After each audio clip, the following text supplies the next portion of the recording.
नमस्कार, मैं रंजना शर्मा आज आपके साथ एक नई चर्चा के साथ फिर हाजिर हूँ। आज का जो विषय है मेरा वो बहुत ज़्यादा इम्पोर्टेंट है, वो है शुगर।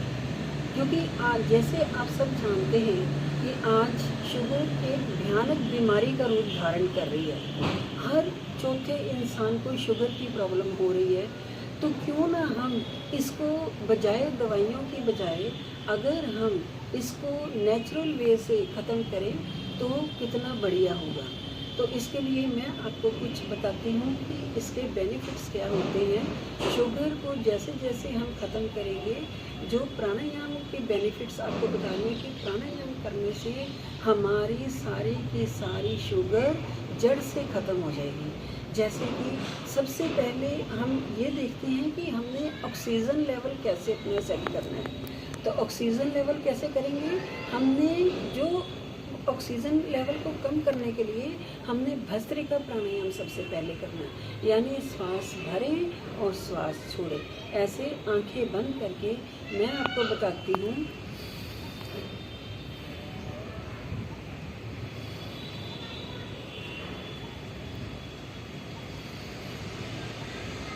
कोशिश करें 2.5 सेकंड लंबा श्वास भरें और 2.5 सेकंड लंबा श्वास ही हमने छोड़ना है। 5 मिनट का आपने ये कर लेना है। और फिर इसके साथ हमने भस्त्रिका करने के बाद हमने साथ ही इसके कपालभाति प्राणायाम करना है। जो कपालभाति प्राणायाम है ये रोगों को जड़ से दूर करता है। ऐसे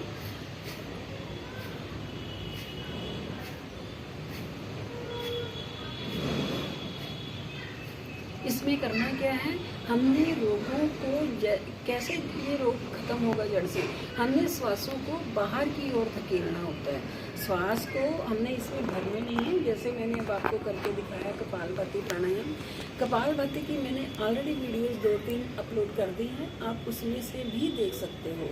तो जब हम ये कपालभाति प्राणायाम करेंगे तो हमारा हृदय भी अच्छा हो जाएगा, हमारा लंग्स अच्छे होंगे, हमारी पेनक्रियाज यानी छोटी आंत, बड़ी आंत, हमारा लीवर, क्योंकि इन सब के ऊपर ही शुगर का सबसे ज़्यादा असर होता है। तो जब ये शुगर इतनी शरीर में बढ़ जाती है तो हमारे किडनी के ऊपर भी असर करता है। किडनी जब खराब होती है तो हमारा किडनी लेवल जो होता है वो भी बढ़ जाता है, जिससे क्या होता है, हमारे ट्रांसप्लांट यानी किडनी ट्रांसप्लांट करने की नौबत आ जाती है। तो क्यों ना हम मात्र प्राणायाम करने से ही, अगर जैसे हमने ये पहले आपको बताया श्वास भरना, श्वास छोड़ना, फिर आपको मैंने कपालभाति के बारे में बताया। अब मैं कहूँगी जब कपालभाति कर लोगे 15-20 मिनट लगातार करना पड़ेगा। तो उसके बाद आपने अनुलोम विलोम प्राणायाम भी कम से कम 10 मिनट डेली करें। जैसे ये देखिए, आंखें बंद की, राइट साइड बंद करेंगे, लेफ्ट साइड से श्वास भरिए। देखिए,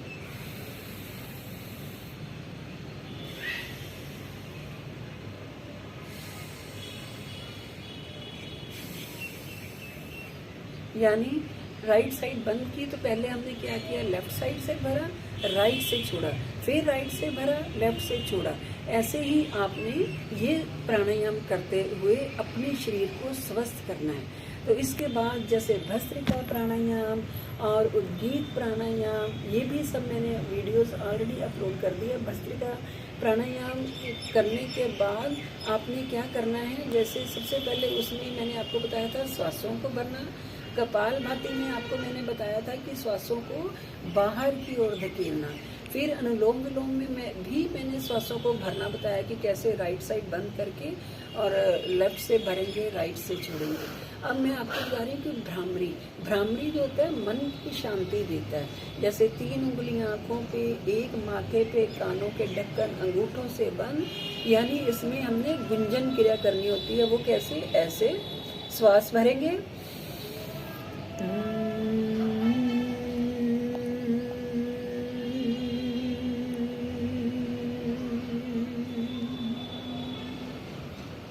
ये प्राणायाम भी आपने 3 बार से स्टार्ट करके 5 बार 7 बार अपनी क्षमता के अनुसार इसको करेंगे। तो इससे जब मन को शांति मिलेगी, आपके मुख पे एक अलग प्रसन्नता होगी।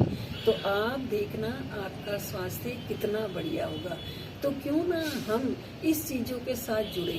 जब हमने भ्रामरी प्राणायाम कर लिया, फिर हमने उद्गीत करना होता है।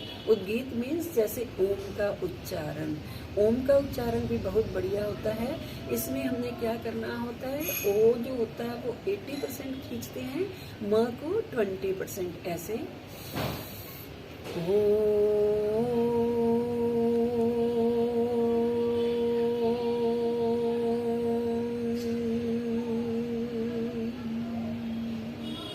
इस प्राणायाम को भी हमने 3 से लेके 5 बार, 7 बार, 11, 21 बार कर सकते हैं, ताकि हमारे जो समस्त रोग हैं वो शरीर से दूर होंगे ही, साथ ही हमें शुगर से निजात मिलेगी। जो शुगर की मेन समस्या होती है उससे भी हम छुटकारा पा सकते हैं। तो बाद में हमने उस ईश्वर के साथ नतमस्तक होते हुए ध्यान प्राणायाम 2 मिनट 3 मिनट का आप कर लेना कि हे ईश्वर हमें इससे निजात दिलाओ शुगर से। तो बस मैं यही वीडियो आपको दे रही हूँ। इसका जो सेकंड पार्ट है वो मैं आपको आसनों का अलग बना के दिखाऊंगी कि कैसे हमने आसन को भी जोड़ते हुए हमने शुगर की समस्या को कैसे दूर करना है। तो इसी के साथ ही मैं रंजना शर्मा अब आपसे इजाज़त चाहूँगी। मेरी वीडियो को प्लीज़ ज़्यादा से ज़्यादा शेयर, लाइक और सब्सक्राइब अवश्य करें। धन्यवाद।